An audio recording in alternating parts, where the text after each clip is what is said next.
Insonlar qachondir butun galaktikani o'rgana oladimi? Yo'q. Ammo sun'iy intellekt buni qila oladi va bu allaqachon sodir bo'lyapti. Sun'iy intellekt bilan kuchaytirilgan kosmik texnologiya nimani suratga olish, qayerga uchish va hatto qanday qilib kosmik qoldiqlardan qochish haqida tez qaror qabul qilishi mumkin va bu faqat boshlanishi.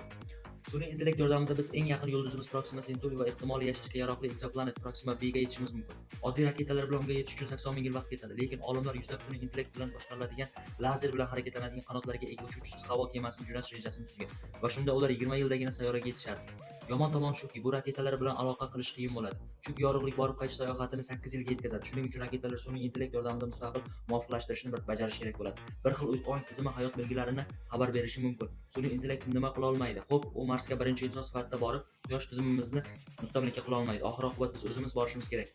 Esa biz kelishimizdan oldin yer osti yashash maskanlarini qurishda va keyin tibbiy yordam ko'rsatishda yordam berishi mumkin. Sun'iy intellekt bizning do'stimiz bo'lsa, inson astronavtlari uchun kelajak hali ham yorqin. Hozircha